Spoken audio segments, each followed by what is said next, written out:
আমাদের জীবনের সবচাইতে গুরুত্বপূর্ণ বিষয়টার নাম হচ্ছে সময়, যে বিষয়ে বর্তমান জেনারেশনের খুব একটা মাথা ব্যথা কাজ করে না।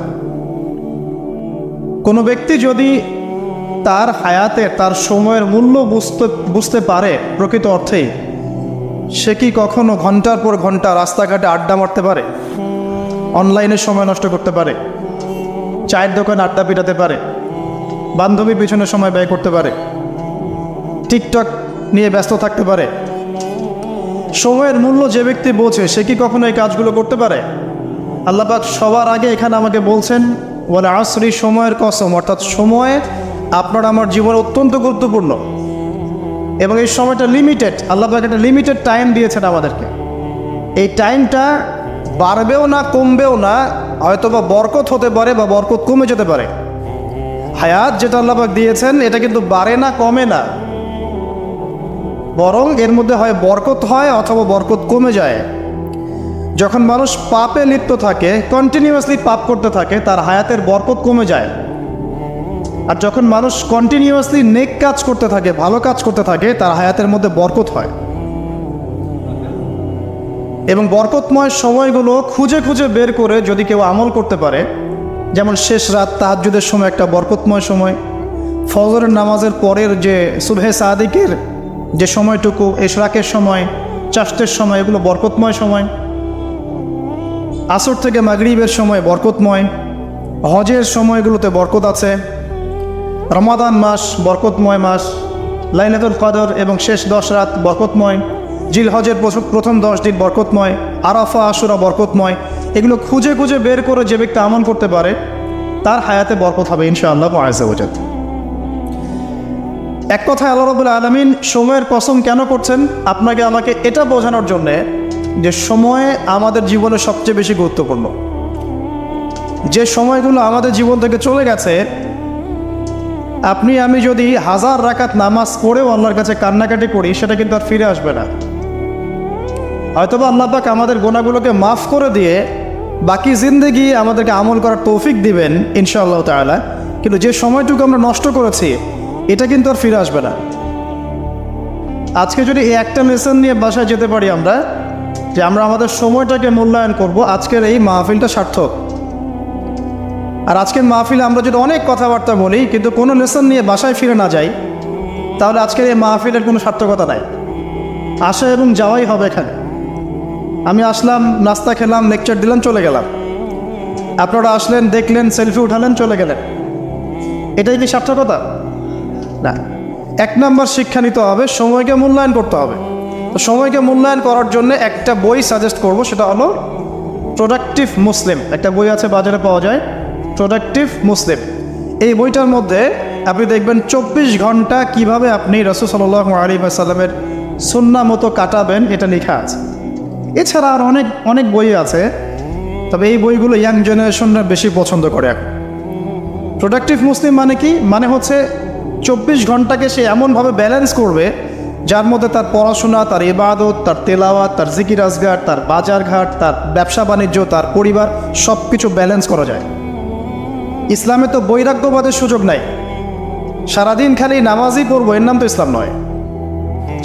সারা বছর ধরে রোজা রাখবেন, এর নাম কিন্তু ইসলাম নয়। নবী সাল্লাল্লাহু আলাইহি ওয়াসাল্লাম নামাজও পড়তেন, রাতে ঘুমাতেনও। তিনি পরিবারও ভরণ পোষণ দিয়েছেন, স্ত্রী সন্তান ছিল, আবার তিনি যুদ্ধ জিহাদও করেছেন। আবার নবী সাল্লাল্লাহু আলাইহি ওয়াসাল্লাম রোজাও রেখেছেন, কখনো ছেড়েও দিয়েছেন। মানে ইসলামে এই বৈচিত্র্য আছে। ইসলাম এই বৈচিত্র্যময় একটা রিলিজন, এটাই ইসলামের সৌন্দর্য। আমরা অনেক সময় মনে করি যে ইসলামের সব কিছু একরকম হতে হবে, সবাইকেই বুকের উপর হাত বাঁধতে হবে, অথবা সবাইকে নাভির নিচে হাত বাঁধতে হবে, অথবা সবাইকে নাভির উপরে হাত বাঁধতে হবে, বা সবাই রফল এদেন করবে, আবার মনে করিস কেউই করবে না। আসলে এই কনসেপ্টগুলো ঠিক নয়। ইসলাম বৈচিত্র্যময়, এখানে ভেরিয়েশন আছে, এখানে বৈচিত্র্য আছে, এবং এই বৈচিত্র্যটাই ইসলামের সৌন্দর্য। এটা বুঝতে আমাদের অনেক সময় লেগে যাচ্ছে, আল্লাহ পাক বোঝার তৌফিক দান করুন।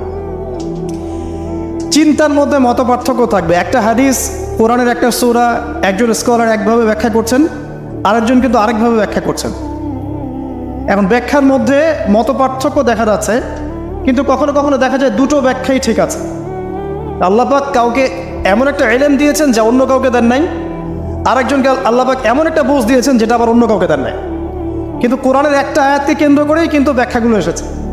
তো এই যে বৈচিত্র্য, এটা ইসলামের সৌন্দর্য, এটা ইসলামের মানে ব্যর্থতা নয়, কিন্তু এটা ইসলামের সৌন্দর্য।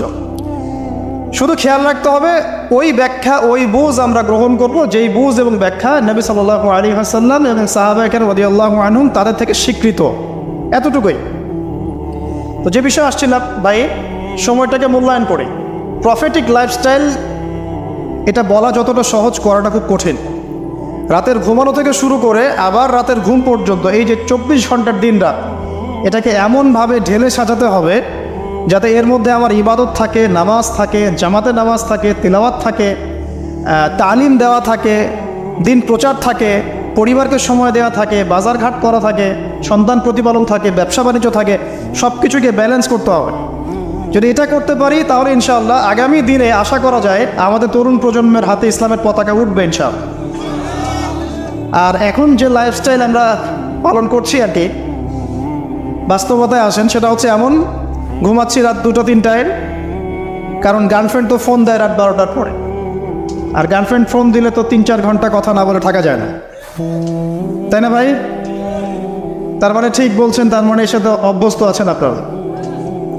তো ঘুমাতে ঘুমাতে 3টা-4টা, উঠছেন মাশাআল্লাহ জোহরের আগে, তো ফজরটা পড়ছেন জোহরে গিয়ে, তারপরে যে আসর মাগরিব ঢিলে ঢালাভাবে যাচ্ছে, সারাদিন গায়ে কোনো এনার্জি নাই, যেহেতু ঘুম ক্লিয়ার হচ্ছে না, শরীরে শক্তি নাই। এরপরে আবার ফেসবুকিং আছে, ইউটিউবিং আছে, বন্ধুদের সাথে আড্ডা আছে, একটু সময় পাইলে স্কুল কলেজে অথবা কফি শপে অথবা চায়ের দোকানে আড্ডা মারা, আবার রাত্রেবেলা ওই যে এলাকা ভিত্তিক কিছু জায়গা থাকে আড্ডা মারার, আপনার নদীর ধারে বা রাস্তার ধারে বা ব্রিজের উপরে, দেখবেন গোল হয়ে যুব সমাজ বসে বসে লুডো খেলছে। গোল হয়ে যুবকরা বসে যে কিছু একটা করে, কি করে এটা বুঝতে আমার 1 মাস লাগছে। আমি অনেককে প্রশ্ন করছিলাম যে আসলে ওরা করে কি, যে গোল হয়ে যে বসে থাকে মাঝখানে একটা জিনিসের দিকে তাকায় আছে, কি করে আসলে। পরে একদিন নিজেই গিয়ে দেখলাম আসলে কি করে। ভাই কি করো? ওই যে ভাই ইতস্তত বোধ করছে যে আপনি, আপনার ভিডিও আমরা ইউটিউবে শুনি, আপনি সেই ব্যক্তি না? যে হ্যাঁ আমি সেই ব্যক্তি। কি করো তোমরা? তো বলছে যে আমরা ভাই লুডো খেলছিলাম। তো ওখানে যে লুডো খেলে এটা আমরা বুঝতে পারি না। আর আমি অনেস্টলি বলছি যে টিকটক বলে যে কিছু একটা আছে, এটা আমি জানতাম না এতদিন। এটার নামে কোনো অ্যাপস আছে এটা আমার জানাই ছিল না, শুধু ফেসবুক এবং ইউটিউবিং জানতাম। তো দেখেন আমরা সময়গুলো প্র্যাকটিক্যালি এভাবে নষ্ট করছি। আর তো যদি প্রফিটিক লাইফস্টাইলে না আসতে পারি তাহলে আল্লাহ পাকের যে শপথ ওয়াল আসরি, সময়ের কসম, এখান থেকে কোনো শিক্ষা আমরা অর্জন করতে পারছি না। 2 নম্বরে যাওয়ার আগে আল্লাহর কাছে ওয়াদা করি যে আজকে থেকে ইনশাআল্লাহ তাআলা যতদিন আল্লাহ পাক বাঁচিয়ে রাখবেন, ইনশাআল্লাহ তাআলা দেশের প্রেক্ষাপট যেমনই হোক, বিশ্বের প্রেক্ষাপট যেমনই হোক, ঠিক আছে, দেশে মহামারী নেমে আসুক, দুর্ভিক্ষ নেমে আসুক, কি হয় হোক, 24 ঘন্টার প্রফিটিক লাইফস্টাইল আমি মেনে চলবো ইনশাআল্লাহ। স্পেশালি যুব সমাজকে এই নিয়াত করতেই হবে, আদারওয়াইজ আপনারা সামনে ভয়ঙ্কর বিপদ দেখতে পারবেন। এমন ভয়ঙ্কর সিচুয়েশন আসবে যেটা কল্পনাতেও নাই এই মানব জাতির। কি আসবে সেটা নিয়ে আমি আসলে আপনাদেরকে ভয় দেখাতে যাচ্ছি না। আগামী বিশ্বের ভবিষ্যৎটা ভালো না, আগামী বিশ্বের ভবিষ্যৎটা মোটেই ভালো না। তো সময় এখনই আছে, মানে এই সময়টাই সময় মনে করেন, ভবিষ্যতের চিন্তা বাদ দিয়ে এইটাকেই সময় মনে করেন। আল্লাহ পাক তৌফিক এনায়েত করুন, আমিন। 2 নম্বর মেসেজ হচ্ছে আল্লাহ পাকের, সময়ের কসম করে আল্লাহ পাক বোঝাতে যাচ্ছেন যে ইতিহাস এর দিকে আপনাকে চোখ দিতে হবে। পৃথিবীর সৃষ্টি থেকে নিয়ে কিয়ামত পর্যন্ত একটা বিষয় খুব কমন, সেটা কি? যুগে যুগে যারাই আল্লাহ রাব্বুল আলামিনের তাওহীদ এবং তার নবীর সুন্নতকে অবজ্ঞা করেছে, আল্লাহ পাক কাউকে এই পৃথিবীতে স্থান দেন নাই। এই ইতিহাসটা কোরআন এবং হাদিসের পাতায় পাতায় আছে। সময়ের শপথ করে আল্লাহ পাক আমাদেরকে বলছেন ইতিহাস ঘেটে দেখো, পিছনের দিকে তাকিয়ে দেখো, যুগে যুগে যারাই আল্লাহ এবং তার রাসূলের অবাধ্য হয়েছে, আল্লাহ পাক কাউকে এই পৃথিবীতে স্থান দেন নাই। 1 নম্বর দেখেন, ওই যে নূহ আলাইহিস সালাম স্থান পেয়েছে। নূহ আলাইহিস সালামের যুগে যে মানুষেরা আল্লাহর বিরোধিতা করেছিল তারা কি টিকতে পেরেছে? পারে নাই। মাত্র 40 বা 80টা পরিবার নাজাত পেয়েছে, বাকি সবাইকে আল্লাহ পাক ডুবিয়ে মেরেছে। পৃথিবীতে এখন আমরা যারা বেঁচে আছি, আমরা কিন্তু ওই 40 বা 80 পরিবারের সন্তান। আমাদের পিতামাতা কিন্তু ওইদিকে, যারা ওই সময়ে মহাপ্লাবন থেকে উদ্ধার পেয়েছে, নাজাত পেয়েছে, আমরা কিন্তু তাদেরই সন্তান। আর বাকি কাউকে আল্লাহ পাক পৃথিবীতে রাখেন নাই। আল্লাহর কিচ্ছু যায় আসে না। একটা হাদিসে আছে, পৃথিবীর দাম আল্লাহর কাছে একটা মাছির পাখার সমানও না। এই যে ফয়জুল কালাম বইটা আছে, পড়ে দেখবেন। এই বইটা বাসায় রাখতে পারেন, অনেক চমৎকার একটা বই। এখানে অনেক হাদিস আছে, যেটা আপনাদের জন্য খুব ইজি হবে, স্পেশালি যারা জেনারেল লাইনে পড়াশোনা করছেন। মাছির একটা পাখার পরিমাণ দাম যদি আল্লাহর কাছে থাকতো এই পৃথিবীর, তাহলে আল্লাহ পাক এই পৃথিবীতে কোনো কাফের মুশরিককে পানি পান করতে দিতেন না, এক ঢোক পানিও দিতেন না। মানে এই মহাবিশ্বের যত গ্রহ নক্ষত্র আছে, এগুলোর সামনে পৃথিবীর দামটা অনেকটা এমন। একটা উদাহরণ দিচ্ছি, সমুদ্রে গিয়েছেন কখনো? সি বিচে গিয়েছেন? কক্সবাজারে ওইদিকে গিয়েছেন কখনো? আচ্ছা, নদী তো গিয়েছেন, এই তিস্তার চরে গিয়েছেন না? মনে করেন তিস্তার চরে বিশাল চর, এই চরের মধ্যে একটা বালুর কি পরিমাণ মূল্য আছে? বালুর একটা কণার কি পরিমাণ দাম থাকতে পারে? এই পুরো মহাবিশ্বে পৃথিবীর অবস্থানটা এতটুকুই, বরং তার চেয়েও কম। পুরো মহাবিশ্বে পৃথিবীর অবস্থান এর চাইতেও কম, যতটুকু একটা বিশাল চরের মধ্যে একটা বালুর মূল্য। পুরো বিশাল সমুদ্র সৈকত, এই সমুদ্র সৈকতে একটা বালুর কোনো দাম আছে? একটা বালুর কণার? ওটা থাকলেই কি না থাকলেই কি? পৃথিবীর অবস্থানটা ঠিক এমন মহাবিশ্বে। ওই পৃথিবীতেই আমরা এখন বসবাস করছি, আর আমরা মনে করছি যে আমরা পৃথিবীতে চিরস্থায়ী হব। এই দুনিয়াটা আমাদের, এখানে যা ইচ্ছা আমরা তাই করব। এখানে পলিটিক্স করলে যা ইচ্ছা তাই করব। এখানকার অর্থনৈতিক দায়িত্ব পাইলে যা ইচ্ছা তাই করব। এখানকার সামাজিক নেতৃত্ব পাইলে যা ইচ্ছা তাই করব। হ্যাঁ, এখানকার ধর্মীয় নেতৃত্ব পাইলে যা ইচ্ছা তাই করব। আমাদের ভাবটা এখন এমন। অথচ পৃথিবীর মূল্য আল্লাহর কাছে একটা বালুর পরিমাণও না, একটা মাছির পাখার পরিমাণও না। তো আলী রাদিয়াল্লাহু আনহু একটা কথা বলতেন যে পৃথিবীতে মানুষ এমনভাবে বিচরণ করে যে মানুষ মনে করে যে পৃথিবীতে সে ছাড়া আর কিছুই নাই। আর পৃথিবী থেকে মানুষ এমনভাবে চলে যায় যে মনে হয় পৃথিবীতে সে কখনো ছিলই না। এটা আলী ইবনে আবি তালেব রাদিয়াল্লাহু আনহুর কথা। কত গভীর কথা চিন্তা করছেন? পৃথিবীতে যখন মানুষ বসবাস করে, তখন মানুষের কাছে মনে হয় যে দুনিয়াটা আমাদেরই, দুনিয়াতে আমরা ছাড়া কিচ্ছু নাই, সব কিছু আমাদের, এই দুনিয়ার মালিক আমরাই। মুখে হয়তো বলে যে আল্লাহ বলে একজন আছে, কাজে কিন্তু আসলে মানে না। কাজে কিন্তু আসলে মানুষ সেটা স্বীকার করে না। কার্যত স্বীকার করলে কি মানুষ আল্লাহর হালালকে হারাম করতে পারত? আল্লাহর হারামকে হালাল করতে পারত? একজনকে দেখলাম বলছে যে মেয়েদের ড্রেস কতটুকু লম্বা হবে, কতটুকু খাটো হবে, ঢিলাঢালা হবে কিনা, শালীন হবে কিনা, এইসব নিয়ে কথাবার্তা বলার সময় নাই এখন। এখন যুগটা এগিয়ে যাওয়ার। তো যুগটা কি নগ্ন হয়ে এগিয়ে যাব? এই যুগে কি নগ্ন হয়ে এগিয়ে যাব? তো এই যে আল্লাহ পাকের বিধানের 5 পয়সা পরোয়া নাই। আল্লাহ পাক যেখানে বলছেন সূরা আহজাবে যে মেয়েদেরকে বলো হে নবী, তারা যখন বাড়ির থেকে বের হবে, তারা যেন জিলবাব দিয়ে তাদের কাপড়টা, দেহটাকে ঢেকে নেয়। তো আল্লাহ পাকের এই আদেশের কি দাম আছে ওর কাছে? 5 পয়সা দাম আছে? আল্লাহ পাক বলছেন সুদ খেও না, যদি সুদ খাও তাহলে আল্লাহ এবং তার রাসূলের সাথে যুদ্ধের ঘোষণা শুনে রাখো। কোনো দাম আছে আল্লাহর কথার? সুদ না খেলে এই যুগে চলে? চুরি করো না, ডাকাতি করো না, জেনা করো না, আল্লাহ পাক বলছেন। দেধারসে এগুলো আমরা করছি এবং এগুলোকে স্বাভাবিকভাবে মেনে নিয়েছি, যেটা হয়। প্রত্যেক দিন খবরের কাগজ খুলবেন, দেখবেন ধর্ষণের খবর পাওয়া যাচ্ছে, পরকীয়ার খবর পাওয়া যাচ্ছে। গতকালকে একটা নিউজ দেখেছি যে মায়ের পরকীয়া দেখে ফেলায় মেয়েকে মা হত্যা করেছে। মায়ের পরকীয়া দেখে ফেলায় মেয়েকে মা শ্বাসরোধ করে হত্যা করেছে। আর কয়দিন আগে দেখলেন তো যে মাকে ছেলে আবার গুলি করে হত্যা করে। তা বলেন কোন পৃথিবীতে বসবাস করছেন? ওয়াল আসরি দিয়ে আমি আপনাকে কি বুঝাবো? সময়ের কসম, এটার ব্যাখ্যা আমি কি করব আর আপনাকে কি বুঝাবো? এই হচ্ছে বর্তমান প্রেক্ষাপট। তো দেখুন আল্লাহ পাক সময়ের কসম করে বলছেন, যুগের পর যুগ তাকিয়ে দেখেন, যারাই আল্লাহ এবং তার রাসূলের বিধানের পরোয়া করে নাই, আল্লাহ পাক কাউকে এই পৃথিবীতে টিকতে দেননি। শুধু একটা সময় দিয়েছেন, কাউকে 100 বছর, কাউকে 1000 বছর, কাউকে 500 বছর, কাউকে 700 বছর। একদিন না একদিন আল্লাহ পাক এদেরকে ধ্বংস করে দিয়েছে। নূহ আলাইহিস সালামের পরে আসেন আদ জাতি, আজ জাতির লোকেরা অনেক লম্বা ছিল, ওই যে ওই গাছের চেয়েও লম্বা হবে। আসলে আমি বোঝাতে পারবো না। তাল গাছগুলো দেখেছেন, তাল গাছ, নারিকেল গাছ, এর চাইতেও বড় বড় ছিল ওরা ফিজিক্যালি। বিশ্বাস হয় না? এমনও মানুষ ছিল পৃথিবীতে, আমরা তো এখন ছোট, লম্বা চওড়া মানুষ ছিল পৃথিবীতে, এবং তারা ছিল আদ এবং সামুদ জাতি। তার একটা কথা বলতো যে মান আশাদ্দু মিন্না কুওয়া, আমাদের চেয়ে শক্তিশালী আর কে আছে? আল্লাহ পাক বলেছেন কোরআনে যে তারা কি জানে না যে আল্লাহ তাদেরকে সৃষ্টি করেছেন তিনি তার চেয়ে বেশি শক্তিশালী। তো এরা বলতো যে আমাদের যে শক্তিশালী কে আছে? পাহাড় কেটে কেটে বাড়ি নির্মাণ করত, সৌধ নির্মাণ করত, যখন কাউকে মারতো ওয়াইদা বাতাসতুম জব্বারিন, কাউকে পিটাইলে খুব পিটাইতো, মানে খুব উদ্ধত অহংকারী ছিল। হুদ আলাইহিস সালাম এবং সালেহ আলাইহিস সালাম তাদের নবী ছিলেন। আল্লাহ পাক নির্দিষ্ট সময় দিয়েছেন, একদিন ধ্বংস করে দিয়েছেন। বিশাল দেহের এই মানুষগুলোকে আল্লাহ পাক ধ্বংস করেছেন ঝড় দিয়ে, বাতাস দিয়ে। বাতাসে এমনভাবে উপড়ে দিয়েছেন যেন খেজুর গাছের ডাল উপরে পড়ে গেলে যেমনভাবে পড়ে থাকে, এরা সেভাবেই পৃথিবীতে পড়েছিল।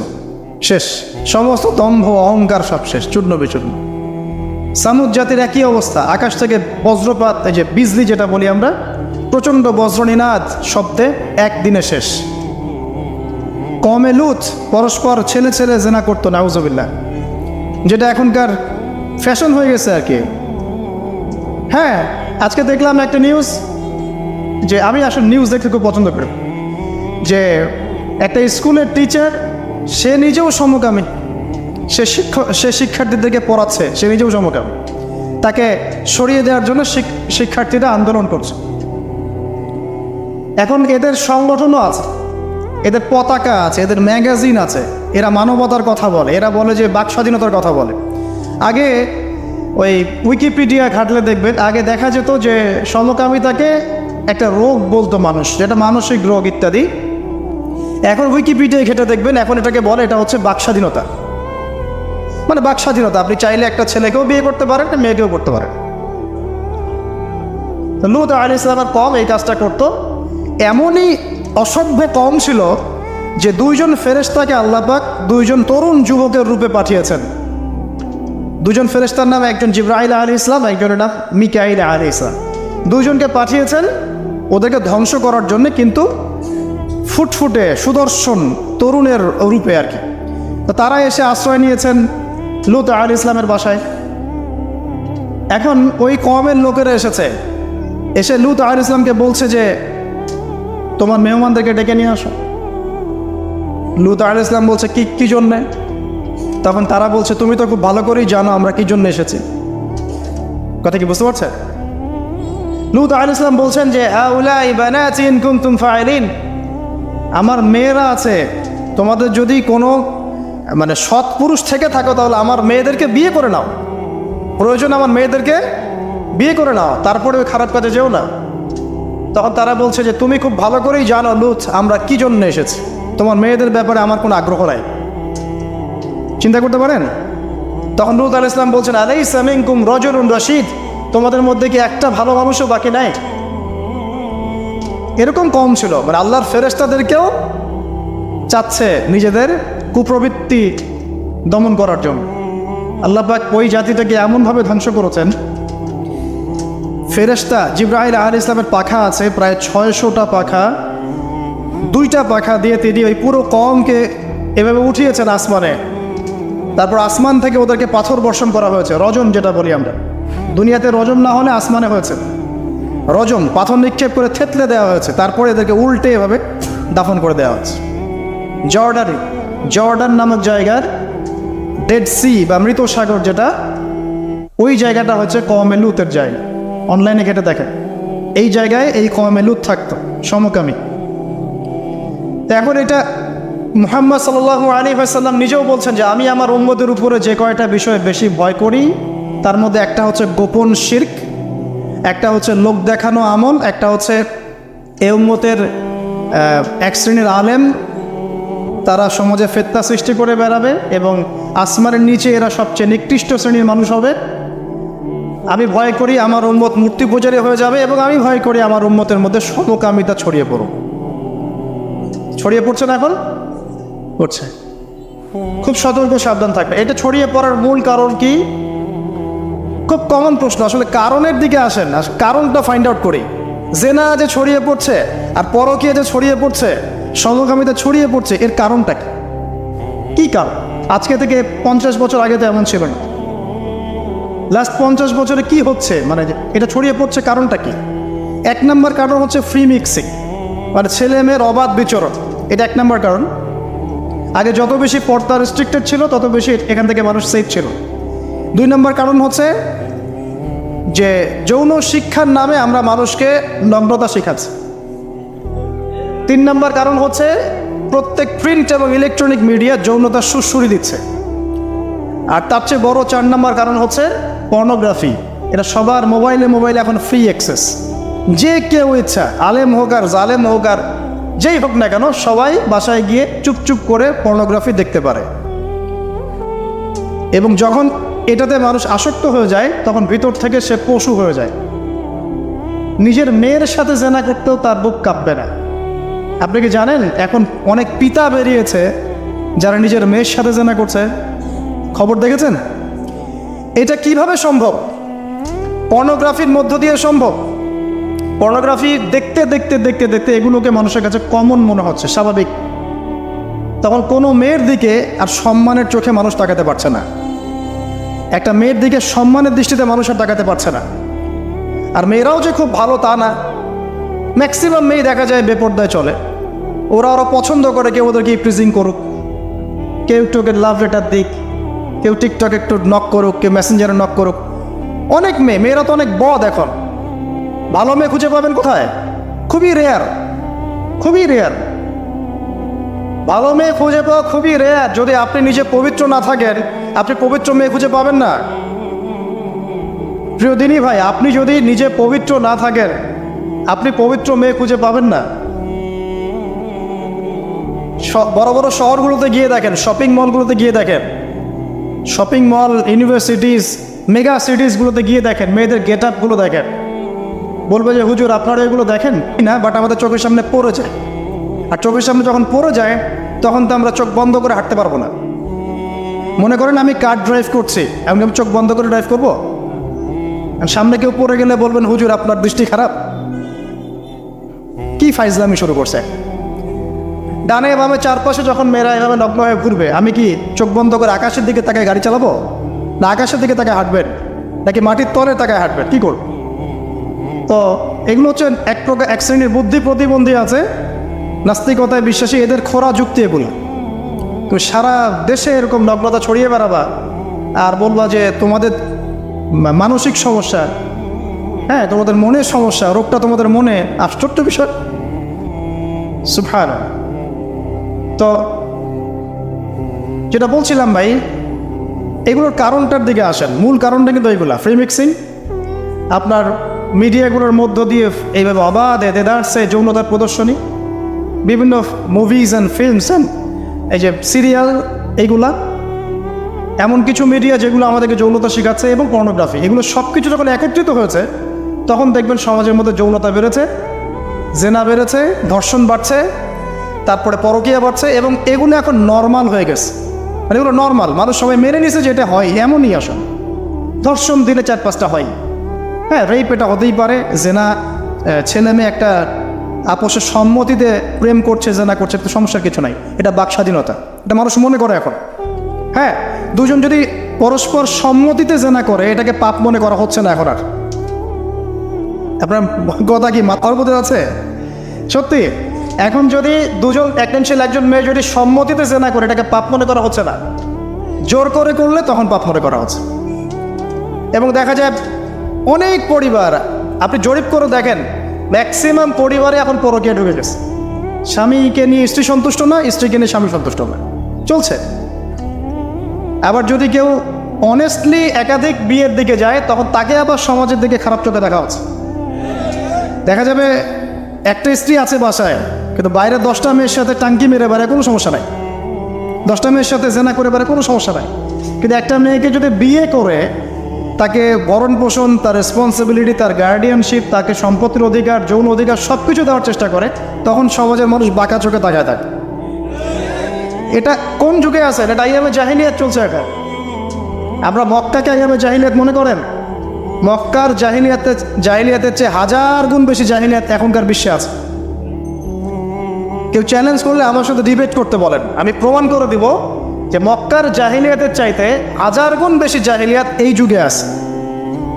তবে শর্ত হচ্ছে এই জাহিলিয়াত প্রমাণ করতে হবে শুধু কোরআন এবং হাদিসের চোখ দিয়ে, অন্য কোনো চোখ দিয়ে চলবে না। তো এই সব কিছুর উপরে আবার একটা বিষয় আছে, সেটা হলো সবসময় আইনের সুশাসন নিশ্চিত হচ্ছে না।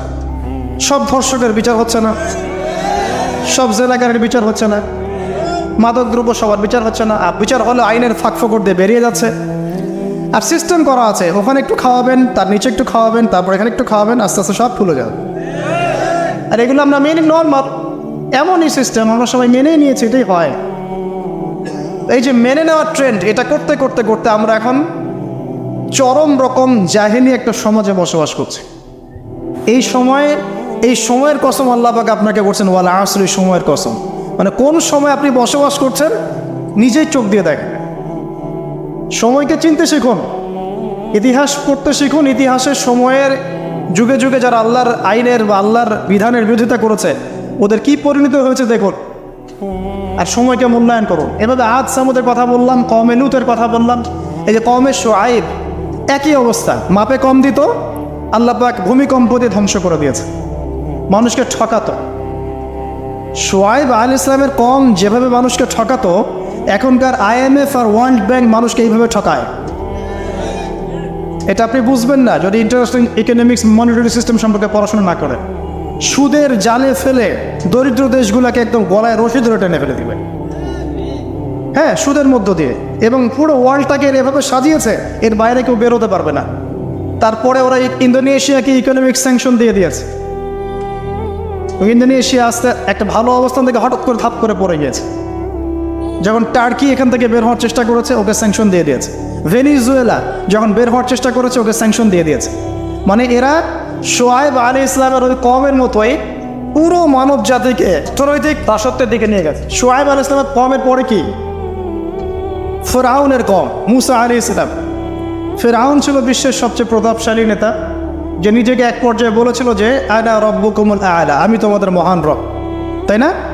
সে বলেছিল যে আমি তোমাদের জন্য যা ভালো মনে করি আমি তাই করি, এবং আমি তোমাদেরকে সরল পথ দেখাই। এটা ফিরআউনের স্টেটমেন্ট, এটাও কিন্তু ফিরআউনের স্টেটমেন্ট।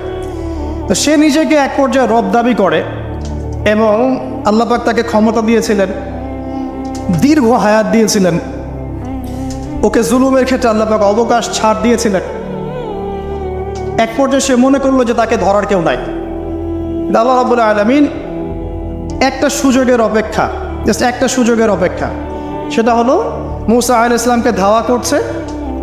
ফেরাউন এবং তার দলবল লোহিত সাগরের কাছে আসলো। ফেরাউন এদিকে দাঁড়িয়ে আছে, মুসা আলাইহিস সালাম এবং তার সাথীরা পার হয়ে গেল। ফেরাউনও পার হতে গিয়ে আল্লাহ পাক সবাইকে সদল বলে ডুবিয়ে দিলেন। একদিনের ব্যাপার। আল্লাহ পাক ওয়াল আসরি, সময়ের কসম করে এদিকে আমাদেরকে তাকাতে বলছেন। ইতিহাস ঘেটে দেখো, ফেরাউনের মতো বড় যারা স্বৈরাচারী ছিল তারাও টিকতে পারে নাই, পেরেছে? পারে নাই। নমরুদের কথা আপনারা জানেন, বিশাল প্রতাপশালী, তাকে আল্লাহ পাক লম্বা হায়াত দিয়েছিলেন। ইব্রাহিম আলাইহিস সালামকে কত পরীক্ষায় না ফেললো, আগুনে পর্যন্ত ফেলেছে। ইব্রাহিম আলাইহিস সালাম বলেছেন হাসবি আল্লাহ ওয়া নি'মাল ওয়াকিল, হাসবি আল্লাহ ওয়া নি'মাল ওয়াকিল, নি'মাল মাওলা ওয়া নি'মান নাসির। আল্লাহ রাব্বুল আলামিন ইব্রাহিম আলাইহিস সালামকে বিজয় দিলেন ও নমরুদকে আল্লাহ পাক ধ্বংস করে দিলেন। কোথায় যাবেন? ঈসা আলাইহিস সালামের কওমে আসেন। যারা ঈসা আলাইহিস সালামকে মেনে নিয়েছে নাজাত পেয়েছে, যারা মেনে নেয় নাই কিয়ামত পর্যন্ত আল্লাহ পাক ওদেরকে লানত করে রেখে দিয়েছে। ওরা কারা? ওরা ইহুদিরা, জিউজরা। তো লম্বা করছি না, একটা বিষয়ের দিকে ফোকাস করেন। সময়ের কসম বলতে আল্লাহ পাক আপনাকে বর্তমান সময়টাকে চিন্তা করতে শেখাচ্ছেন। আর আপনি আমি যে সময় আছি সে সময় নিয়ে ভাবতে হবে। 1, 2 সময়কে মূল্যায়ন করতে হবে। 3 অতীতের সময়গুলোর দিকেও তাকাতে হবে, যে অতীতে কখন কার কি পরিণত হয়েছে, কি কারণে হয়েছে। এখান থেকে শিক্ষা নিয়ে সামনের দিকে পথ চলতে হবে। আর সামনের সময় কেমন? সামনের সময় আরও ভয়ঙ্কর। যত দিন যাবে কিয়ামতের যে আলামতগুলো বাকি আছে সেগুলো আস্তে আস্তে চোখের সামনে দেখা যাবে। 10টা বড় বড় আলামত এখনো দেখা যাচ্ছে না, বাকি ছোট ছোট যত আলামত আছে তার 100টার মধ্যে 99টাই দেখা যাচ্ছে। সামনের সময় কেমন? বলছিলাম যে 10টা বড় বড় সাইন দেখা যাচ্ছে না, বাকি 100টার মধ্যে 99টাই দেখা যায়। কি কি দেখা যাচ্ছে কয়েকটা বলে। উঁচু উঁচু বিল্ডিং দেখা যায়, উঁচু উঁচু বিল্ডিংয়ের প্রতিযোগিতা দেখা যায়। সমাজের নিম্ন শ্রেণীর মানুষ, রাখাল শ্রেণীর মানুষ উঁচু উঁচু অট্টালিকা নির্মাণের প্রতিযোগিতা করছে দেখা যায়। সমাজের ম্যাক্সিমাম মানুষ এখন সুদ খাচ্ছে দেখা যাচ্ছে। ছেলেরা মেয়েদের পোশাক পরছে, মেয়েরা ছেলেদের পোশাক পরছে দেখা যায়। আচ্ছা, সমাজে মেয়েদের সংখ্যা বাড়ছে, ছেলেদের সংখ্যা কমছে দেখা যাচ্ছে। বেশি থেকে বেশি আল্লাহ পাকের গজব আসছে, আসমানি গজব, জমিনের বালা, বন্যা বলেন, ভূমিধস বলেন, ভূমিকম্প বলেন, জলোচ্ছ্বাস বলেন, দিন দিন বাড়ছে না কমছে? বাড়ছে। মুসলিমদের উপর অমুসলিমদের অত্যাচার বাড়ছে না কমছে? মুসলিম উম্মার বিভক্তি বাড়ছে না কমছে? বাড়ছে। মানুষ আলেম, বড় বড় ওলামায়ে কেরাম যারা আছে তাদের ইন্তেকাল বেশি হচ্ছে না কম হচ্ছে? ওলামায়ে কেরাম যারা বড় বড় আলেম ওলামা তারা আস্তে আস্তে চলে যাচ্ছেন না? মানুষ অনেক জাহেলকে আলেম মনে করছে না? হ্যাঁ, এমনও কিছু মানুষ মুসলিম সমাজে দিন প্রচার করছে যাদের ফ্রেঞ্চ কাট দাড়ি। আস্তে আস্তে আস্তে আস্তে দেখেন নাই, এমন অনেক মানুষ দিন প্রচার করছে ইসলামে, দাড়ি ফ্রেঞ্চ কাট, মাশাআল্লাহ। এবং সে বলছে যে মানে এটা যে সুন্নাহ, এটা কোরআনে কোথায় আছে? সম্পাদারির কথা কোরআনে কোথায় আছে? দাড়ি টুপি পাগড়ির মধ্যে ইসলামকে সীমাবদ্ধ করে ফেলেছেন, এই জন্যে প্রতিবাদ স্বরূপ সে নিজে আর লম্বা দাড়ি রাখবে না। কি বুঝলেন? আপনারা দাড়ি টুপি এবং পাগড়ি জুব্বার মধ্যে ইসলামকে সীমাবদ্ধ করে ফেলেছেন, এই কারণে সে নিজে আর দাড়ি রাখবে না, ইসলাম প্রচার করে বেড়াচ্ছে। মানুষ ওদের পিছনে ছুটছেও। দেখলাম নারী একজন মহিলা ওয়াজ মাহফিলের স্টেজে উঠে বক্তব্য দিচ্ছে। হ্যাঁ, আশপাশে কিছু মানুষ আছে যাদের যাদের আবার দাড়ি টুপিও আছে, তারা বসে বসে আবার শুনছেও লেকচার। হ্যাঁ, তো এই যে সাইন যে আলেমদের মৃত্যু হবে, জাহেলদেরকে মানুষ আলেম মনে করবে, মেয়েদের সংখ্যা বাড়বে, ছেলেদের সংখ্যা কমবে, ছেলেরা মেয়েদের পোশাক পরবে, মেয়েরা ছেলেদের পোশাক পরবে, এগুলো দেখতে পাচ্ছেন না? দেখতে পাচ্ছেন। সময় সংক্ষিপ্ত হয়ে আসছে না? নবীজি বলেছেন একটা বছর চলে যাবে একটা কিসের মতো? মাসের মতো। মাস যাবে সপ্তাহের মতো, সপ্তাহ যাবে একটা দিনের মতো। সময়ের বরকত কমছে না? কমছে। হঠাৎ মৃত্যু বাড়ছে না মানুষের?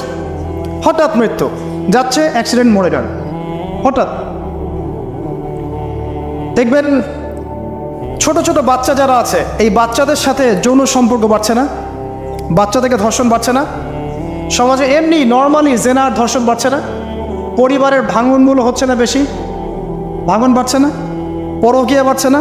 এই যে ভাইয়ে ভাইয়ে দ্বন্দ্ব, সম্পত্তির জন্য বাবার সাথে ছেলের দ্বন্দ্ব, মায়ের সাথে ছেলের দ্বন্দ্ব, প্রতিবেশী প্রতিবেশী খোনাখুনি, এগুলো বাড়ছে না কমছে? সব কিয়ামতের সাইন। আমানতদারিতা উঠে যাচ্ছে না? যে ব্যক্তি মিথ্যাবাদী তাকে সমাজে সত্যবাদী বলা হচ্ছে না, আর যে সত্যবাদী ওকে সমাজে মিথ্যাবাদী বলা হচ্ছে না। কোথায় আছেন? আপনি নিজেই পড়াশোনা করেন, দেখেন আলামত আর কতগুলো আলামত চান, সবগুলো আপনি চোখের সামনে দেখতে পারবেন। আজকে এটা টপিক না, নাহলে এটা নিয়ে আমি 2 ঘন্টা কথা বলতে পারবো ইনশাআল্লাহ। কিন্তু 10টা বড় বড় সাইন এখনো আসে নাই। কিরকম? 1, মাসিহুদ দাজ্জাল এসেছে? আসে নাই মানে সে এখন আত্মপ্রকাশ করেনি মানুষের রূপে, কিন্তু তার জন্ম হয়েছে, সে আছে, যেখানে থাকেন সেখানেই আছে। তার যেটা মিশন, সেই মিশন চলছে বিশ্বজুড়ে, এবং তার মিশনগুলো বাস্তবায়ন করছে এখন ইহুদিরা। কারণ ইহুদিদেরকে নিয়েই সে বিশ্ব শাসন করবে। যাদেরকে নিয়ে সে বিশ্ব শাসন করবে তারা দাজ্জালের মিশন ঠিকই বাস্তবায়ন করছে। আর আমরা কি করছি? হালুয়া রুটি আর সেমাই খাচ্ছি, আর বাসায় গিয়ে ঘুমিয়ে যাচ্ছি, তাই না ভাই? একদিন হালুয়া রুটি বলেছিলাম তো কিছু মানুষ আমাকে খুব ধোয়া ধুয়েছে অনলাইনে, এই জন্য এখন আমি হালুয়া রুটি বলতে চাই না, এখন বলি আমরা বিরিয়ানি খাচ্ছি আর ঘুমাচ্ছি। দেখেন, দাজ্জাল কিন্তু পৃথিবীতে আছে। কোথায় আছে, তার মানে সে কোন গোত্রের হবে ইত্যাদি ইত্যাদি, তার দেহের গঠন কেমন হবে, চুল কেমন হবে, চোখ কেমন হবে, সব কিছু হাদিসে বলা আছে। মাসিহুদ দাজ্জাল নিয়ে আমি আলাদা একটা খুতবা বা লেকচার ইনশাআল্লাহ দিব। কিছু মানুষ আছে দেখলাম দাজ্জাল কোথা থেকে বের হবে এই নিয়ে খুব আলোচনা। আমি বলেছি অনেক দিন আগে একটা লেকচারে যে দাজ্জাল জেরুজালেম থেকে বিশ্ব শাসন করবে। 5 বছর আগেও এই কথা বলেছি, ইনশাল্লাহ জীবনের শেষ পর্যন্ত এই কথা বলবো। দাজ্জাল জেরুজালেম থেকে সারা বিশ্ব শাসন করবে। এখন সে খুব লেখা লিখছে না, এখানে খোরাসানের কথা এসেছে, এখানে ইস্পাহানের কথা এসেছে, ইত্যাদি ইত্যাদি। তো পণ্ডিত মশাইকে একটা কথা বলতে চাই, দাজ্জাল কোথা থেকে বের হবেন এই কথাটা আমি বেশি জানি, আপনি বেশি জানেন, না নবী মুহাম্মদ সাল্লাল্লাহু আলাইহি ওয়াসাল্লাম বেশি জানেন? বলেন কে বেশি জানে? আচ্ছা, দাজ্জাল মক্কা মদিনায় ঢুকতে পারবে? পারবে না। আচ্ছা, দাজ্জাল মক্কা মদিনায় ঢুকতে পারবে না। দাজ্জাল কোত্থেকে বের হবেন সেটা আমাদের নবীজি সবচেয়ে বেশি ভালো জানেন, এই তো। তারপরেও নবী সাল্লাল্লাহু আলাইহি ওয়াসাল্লাম ইবনে সাইয়্যিদ নামক একজন ব্যক্তিকে মদিনায় মসিহুদ দাজ্জাল মনে করতেন এবং অনেক সাহাবী তাকে মসিহুদ দাজ্জাল মনে করেন। সহিহ মুসলিমে অনেকগুলো হাদিস আছে, পড়ে দেখেন যে নবী সাল্লাল্লাহু আলাইহি ওয়াসাল্লাম ইবনে সাইয়্যিদকে ইনভেস্টিগেট করছেন আড়াল থেকে। ইবনে সাইয়্যিদকে ডেকে বলছেন যে তুমি কি দেখো? সে বলছে যে আমি তো সিংহাসন দেখি। তো নবীজি বলছেন তোমার সিংহাসন কোথায়? সে বলছে সিংহাসন সমুদ্রের উপরে। তখন নবীজি বলছেন তুমি তো শয়তানকে দেখেছ, তুমি শয়তানকে দেখেছ। এরপরে নবীজি বলছেন তুমি কি বিশ্বাস করো যে আমি মুহাম্মদ শেষ নবী? ইবনে সাইয়্যিদ বলছে আপনি কি বিশ্বাস করেন যে আমি নবী? কথা বুঝতে পারছেন? কথা বুঝতে পারছেন না? নবীজি মনের মধ্যে একটা শব্দ গোপন করলেন, শব্দটা ছিল দুখান। কি নাম? সূরা দুখান আছে না? দুখান।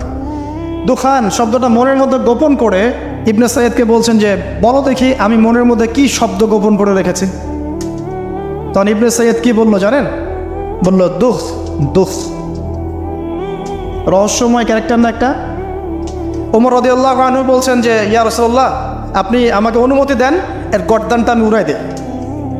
তখন নবী সাল্লাল্লাহু আলাইহি ওয়াসাল্লাম বলছেন যে না, যদি সে, শোনেন স্টেটমেন্টটা শোনেন, যদি ইবনে সাইয়্যিদ সত্যি দাজ্জাল হয়ে থাকে তাহলে তুমি তাকে হত্যা করতে পারবে না, কারণ তার হত্যা লেখা আছে ঈসা আলাইহিস সালামের হাতে। ঠিক আছে? আর যদি সে দাজ্জাল না হয়ে থাকে তাহলে নিরপরাধ ব্যক্তিকে হত্যা করার মধ্যে কোনো সার্থকতা নাই। এই যে যদি সে দাজ্জাল হয়ে থাকে, এই চান্সটা নবী সাল্লাল্লাহু আলাইহি ওয়াসাল্লাম কেন নেবেন? অথচ ঘটনাটা মদিনার, যে মদিনায় দাজ্জাল ঢুকতে পারবে না। ব্যাপারটা কি রহস্যময় নয়? এত সহজেই দাজ্জালের কনসেপ্ট নিয়ে এত আলোচনা করা যায় না।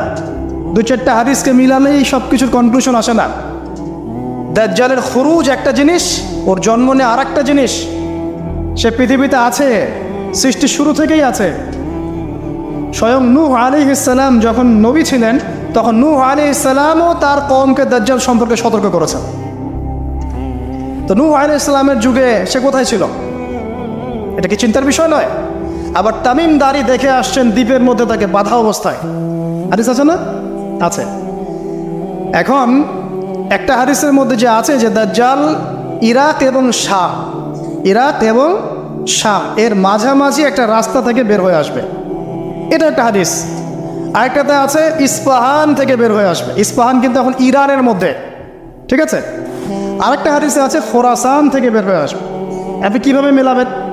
আবার নবীজি এখানে মদিনার মধ্যে ইবনে সাইয়্যিদকে বলছেন যে ওমর সে যদি দাজ্জাল হয়ে থাকে তুমি তাকে মারতে পারবে না। ব্যাপারটা কি রহস্যজনক না? অনেক চেইন মিলাতে হবে এখানে, একটা দুটো হাদিস দিয়ে আমি কনক্লুশন আসতে পারবো না। আরেকটা বিষয় বলি, ওই যে শাম এবং ইরাকের মাঝখানের রাস্তার কথা আসছে, এই জায়গাটা এখন ইসরায়েলের আন্ডারে পড়েছে। অথচ যেই সময় হাদিসটা বলা হচ্ছিল তখন কিন্তু ইসরায়েল রাষ্ট্রের অস্তিত্ব ছিল না। যখন দাজ্জাল সংক্রান্ত এই শাম ইরাকের হাদিস বলা হচ্ছে তখন ইসরায়েল রাষ্ট্রের জন্মও হয় নাই। এর জন্ম তো হয়েছে 1914 সালে, 17 সালে, 45 সালের দিকে এসে। তাহলে ওই যে ইস্পাহান খোরাসান যেগুলো বলছেন, এমনও হতে পারে অদূর ভবিষ্যতে ইসরায়েল ওই জায়গাগুলো দখল করে ফেলবে, হতেই পারে। সিরিয়ার ওই উপত্যকা কি ইসরায়েলের ছিল আগে? মিশরের গোলান ওদের ছিল আগে? আস্তে আস্তে তারা এক্সটেন্ড করেছে। এত সহজে একটা হাদিস যে একটা কনক্লুশনে এসে অনলাইন ধুয়ে দেওয়ার মধ্যে কোনো সার্থকতা নাই। তো মুফতি সাহেব বা ওনাকে জিজ্ঞাসা করেন দাজ্জালের পণ্ডিতকে তাহলে খোরাসান থেকে যদি দাজ্জাল বের হবে আর ইস্পাহান থেকে বের হবে, তাহলে মদিনায় নবী সাল্লাল্লাহু আলাইহি ওয়াসাল্লাম ইবনে সাইয়্যিদকে কেন দাজ্জাল মনে করছে? এই প্রশ্নের উত্তর আগে শুনে আসতে পারে। এর কি উত্তর দেয়? এটা নিয়ে আরও ডিটেলস কথা আছে। আমি বললাম যে একটা দুইটা হাদিস দিয়ে এগুলো আমি বোঝাতে পারবো না, আমার মিনিমাম 1 ঘন্টা সময় লাগে। আল্লাহ পাক এই বিষয়গুলো নিয়ে আমাদেরকে গভীর গবেষণার তৌফিক দান করুন। এতটুকু জেনে রাখেন, সে এই বিশ্ব শাসন করবেই এবং 40 দিন সে বিশ্বটাকে ম্যাসাকার করবে। তার এক হাতে জান্নাত, এক হাতে জাহান্নাম, মানে এটা সত্যিকারের জান্নাত জাহান্নাম নয়, এর রূপক অর্থে। মানে যে তার আনুগত্য করবে সে তাকে প্রোগ্রেস দিবে, যে তার আনুগত্য করবে না ধ্বংস। সে যে বায়ুমণ্ডল, যে আকাশ নিয়ন্ত্রণ করবে, দুর্ভিক্ষ দিবে, সে যে মানুষকে সচ্ছলতা দিবে, এগুলো কিভাবে? এগুলো তার আনুগত্য এবং তার মানে বিরোধিতার মধ্য দিয়ে মানে পরিস্ফুটিত হবে আর কি। দাজ্জাল এমন একটা গাধার পিঠে সফর করবে যেটার কান হবে অনেক লম্বা। তো এই গাধা মানে কি সত্যিকারের গাধা? তাহলে গাধা কি আকাশে উড়বে? আর কিছু প্রোটেস্ট্যান্ট মার্কা মুসলিম আছে, এরা মনে করে না গাধা মানে সত্যিই গাধা। এমন গাধা আসবে যে গাধা চড়ে আকাশে সফর করা যায়। আসলে কি এখানে গাধা কি গাধাই বোঝানো হয়েছে? দাজ্জালের হাতে রুটির পাহাড় থাকবে। কিছু মানুষ মনে করে রুটির পাহাড় মানে আসলে রুটির পাহাড়। আসলে কি রুটির পাহাড় মানে খাবারের নিয়ন্ত্রণ? এগুলো বোঝার জন্য কি আপনার পিএইচডি করার দরকার আছে? তো অনেক ডেপথ এই সাবজেক্টটা, এটাকে আপনাকে খুব গভীরভাবে পড়তে হবে। চলুন, এই সাইনটা এখন দেখা যাচ্ছে না, সে এখনও আত্মপ্রকাশ করে নাই, অচিরেই করবে। তবে এতটুকু জেনে রাখেন, সে আত্মপ্রকাশ করলে জিউসদেরকে নিয়ে সারা বিশ্ব সে শাসন ঠিকই করবে। তবে আল্লাহ পাক তাকে এবং পুরো জিউসদেরকে ওই জেরুজালেমে ধ্বংস করবেন কিভাবে? ঠিক যেভাবে আল্লাহ পাক ফেরাউন এবং তার দলবলকে ধ্বংস করেছেন লোহিত সাগরে। একই সুন্নাহ, সেম সুন্নাহ আল্লাহ পাক অ্যাপ্লাই করবেন। আল্লাহ পাক সবর করেছেন, ধৈর্য ধরেছেন, সবগুলাকে এক জায়গায় এনেছেন লোহিত সাগরে, তারপর একদিনের মধ্যে ফেরাউন আর তার দলবলকে ডুবিয়ে দেন। একই সুন্নাহ আল্লাহ পাক সবাইকে জেরুজালেমে একত্রিত করছেন, এক জায়গায় একত্রিত করছেন। ঈসা ইবনে মারিয়ামের হাতে, ইমামুল মাহদির হাতে এই সমস্ত জালেমদের পতন এক মুহূর্তে হয়ে যাবে সব। এটা হবে সামনে, এটা দেখা যাচ্ছে না। আর কি ইয়াজুজ আর মাহাজুজ দেখতে পাচ্ছেন না, 3টা বড় বড় ভূমিকম্প দেখতে পাচ্ছেন না। আর কি পাচ্ছেন না? ইয়েমেনের আগুন দেখতে পাচ্ছেন না, দাব্বাতুল আর্থ দেখতে পাচ্ছেন না, ঈসা আলাইহিস সালামের আগমন দেখতে পাচ্ছেন না। মানে এই যে বড় বড় সাইনগুলো, এগুলো আপনি দেখতে পাচ্ছেন, বাকি সব ছোট ছোট আলামতগুলো দেখতে পাচ্ছেন না? দেখতে পাচ্ছেন। এটা আপনার সময় সামনে অপেক্ষা করছে। আল্লাহ রাব্বুল আলামিন এখন কি বলছেন? যে এই সময়ের কসম করে আল্লাহ পাক বলছেন, সবাই আমরা ক্ষতির মধ্যে আছি। আমরা যে ক্ষতির মধ্যে আছি এটাকে বোঝার আর বাকি আছে? পারিবারিকভাবে, ধর্মীয়ভাবে, ইকোনমিক্যালি, আপনার পলিটিক্যালি আমরা যে ক্ষতির মধ্যে আছি বোঝার কি বাকি আছে? পুরো বিশ্বটাই ক্ষতির সম্মুখীন। কিন্তু আল্লাহ পাক একটা শর্ত দিচ্ছেন বা একটা উপায় বলে দিচ্ছেন যে এই 4টা কাজ যদি তোমরা ঠিকঠাক মতো করতে পারো, ইনশাআল্লাহ তোমরা ক্ষতি থেকে বেঁচে থাকবে ইনশাআল্লাহ। আমরা দোয়া করি আল্লাহ পাক আমাদের সবাইকে এই 4টা কাজ সঠিকভাবে করার তৌফিক ইনায়াত করুন, আমিন। কোন 4টা কাজ? 1 নাম্বার, ঈমান। ইল্লাল্লাযীনা আমানু। ঈমান কাকে বলে এটা জানি তো আমরা নাকি? কয়টা পিলার ঈমানের? ইসলামের 5টা, ঈমানের 6টা। ঈমানের 6টা পিলার কি কি বলেন?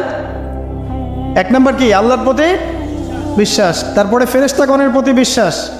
3 নাম্বার আসমানি কিতাবসমূহের প্রতি বিশ্বাস। তারপরে রাসূলগণের প্রতি বিশ্বাস, পরকালের জীবনের প্রতি বিশ্বাস, আর ভাগ্যের ভালো মন্দের প্রতি বিশ্বাস। এই 6টা হচ্ছে ঈমানের পিলার। এই 6টাকে মনে বিশ্বাস করতে হবে, মুখে স্বীকার করতে হবে এবং কাজেও বাস্তবায়ন করতে হবে। আল্লাহ পাক তৌফিক দান করুন, আমিন। এটা হলো ঈমান। যারা ঈমানদার হবে তারা ইনশাআল্লাহ ক্ষতি থেকে বেঁচে থাকবে। 2, ওয়ামিলুস সলিহাত, যারা সৎ আমল করবে, নেক আমল করবে। সৎ আমল, নেক আমল কি জিনিস? এক কথায় উত্তর হচ্ছে নবী সাল্লাল্লাহু আলাইহি ওয়াসাল্লামের সুন্নাহই হচ্ছে নেক আমল। সিম্পল। তিনি যেভাবে নামাজ পড়েছেন সেভাবে পড়বেন, যেভাবে জাকাত দিয়েছেন সেভাবে জাকাত দিবেন, যেভাবে হজ করেছেন, উমরা করেছেন, সাদাকা করেছেন, তেলাওয়াত করেছেন, জিকির করেছেন, ঠিক সেভাবে করবেন। নবী সাল্লাল্লাহু আলাইহি ওয়াসাল্লাম যেভাবে পরিবার চালিয়েছেন, ব্যবসা করেছেন, চাকরি করেছেন, চাকরি তিনি করেন নাই, মানে মুআমালাত ডিল করেছেন, সেভাবে করবেন। মানে জীবনের প্রতিটা কাজ নবী সাল্লাল্লাহু আলাইহি ওয়াসাল্লামের সুন্নাহ মতো করাই হচ্ছে আমলে সালেহ। আমরা বেশি বেশি আমল সালেহ করার চেষ্টা করবো। আল্লাহ পাক তৌফিক ইনায়াত করুন। এরপরে হচ্ছে ওয়াতাওয়াসাউ বিল হক, পরস্পরকে হকের দাওয়াত দেয়া। তো হকের দাওয়াতটা কি জিনিস, হকটা কি, এটাকে শিখতে হবে। হক মানে এক কথায় কোরআন এবং সুন্নাহ। কোরআন এবং সুন্নাহর বাইরে হকের কোনো মানদণ্ড আছে? সত্য মিথ্যার কোনো মানদণ্ড আছে? কোনো কিছু যদি কোরআন সুন্নাহর সাথে মিলে যায় সেটাকে গ্রহণ করতে কোনো আপত্তি আছে? না। কিন্তু কোনো কিছু যদি কোরআন সুন্নাহর সাথে না মিলে বিপরীত হয় তাহলে কি সেটা মানবেন? মানবেন না। এই হলো হকের মানদণ্ড। ওয়াকুলিল হাক্কু মির রাব্বিকুম, হক তোমার রবের পক্ষ থেকে আসে। কোরআন এবং সুন্নাহর সাথে যা মিলে যাবে সেটা মেনে নিতে আমাদের কোনো আপত্তি নাই, কারণ কোরআন এবং সুন্নাহই হচ্ছে হকের একমাত্র মানদণ্ড। সত্য মিথ্যা, ন্যায় অন্যায়, হক বাতিলের চূড়ান্ত মানদণ্ড কি? কোরআন এবং সুন্নাহ। এটাই হলো হক। এর দাওয়াত যারা প্রদান করে, এই দাওয়াতটা আপনি একটা ফাউন্ডেশনের থ্রু দিয়েও করতে পারেন, একটা রাষ্ট্রের মাধ্যমে করতে পারেন, একটা শিক্ষা প্রতিষ্ঠানের মাধ্যমে করতে পারেন, একটা সামাজিক সংগঠনের মাধ্যমে করতে পারেন। যেভাবেই হোক আপনি হকের দাওয়াতটা মানুষের কাছে প্রচার করবেন। এটা হচ্ছে ওয়াতাওয়াসাউ বিল হক, পরস্পরকে সত্যের উপদেশ দেয়া। আরেকটা কি? ওয়াতাওয়াসাউ বিস সবর, পরস্পরকে ধৈর্যের উপদেশ দেয়া। মানে হকের সাথে ধৈর্যের সম্পর্ক, দাওয়াতের সাথে ধৈর্যের সম্পর্ক। কারণ ইসলামের বিজয় রাতারাতি হয় না, সবর করতে হয়। একদিনেই ইসলামের বিজয় হয় না, এক রাতে হয় না, সবর করতে হয়, লেগে থাকতে হয়, কন্টিনিউয়াসলি কাজ করতে হয়। আস্তে আস্তে সুপরিকল্পিতভাবে একটা নির্দিষ্ট লক্ষ্যকে সামনে রেখে আগালে পরে ইনশাআল্লাহ আজ্জা ওয়া জাল দেখবেন ইসলামের বিজয় একদিন না একদিন হবেই ইনশাআল্লাহ। আর এটা যে হবেই এই বিষয়ে কোনো সন্দেহ নাই। আজ হোক আর কাল হোক, ইসলাম এই পৃথিবীতে চিরস্থায়ী হবে। সর্বশেষ যে বিষয়টা কিয়ামতের আগে ঘটবে সেটা হলো ঈসা ইবনে মারিয়ামের হাতে পুরো বিশ্বব্যাপী দ্বীনের খেলাফা। এটা ঈসা আলাইহিস সালামের হাতে আল্লাহ পাক করাবেন ইনশাআল্লাহ তাআলা। এবং বিশ্বের বিভিন্ন জায়গায় মুসলিমদের মধ্যে এই যে হকের যে ব্যাপারটা বললাম, কোরআন এবং সুন্নাহ, এর এস্টাবলিশমেন্ট হবে ইনশাআল্লাহ আজ্জা ওয়া জাল। এটা চিরায়ত হয়ে গেছে, লিখিত হয়ে গেছে। কোথায়, কবে, কার মাধ্যমে, কিভাবে হবে এটা আল্লাহ পাক জানেন, আমরা কেউ জানি না। কিন্তু এতটুকু জানি যে ইসলাম ছিল, ইসলাম আছে, ইসলাম থাকবে, এবং ইসলাম সর্বশেষ রিলিজন যেটা সারা বিশ্বকে ডিল করবে, সারা বিশ্বের বিষয়গুলোকে নিয়ন্ত্রণ করবে ইনশাআল্লাহ আজ্জা ওয়া জাল। আমাদের এই ভিডিওটি যদি আপনার ভালো লেগে থাকে তাহলে ভিডিওতে একটি লাইক দিতে পারেন এবং আপনার প্রিয়জনদের সাথে শেয়ার করতে পারেন। এবং এইরকম আরও ভিডিও পেতে আমাদের ইউটিউব চ্যানেলটি সাবস্ক্রাইব করে পাশে থাকা বেল আইকনটি অন করে দিন।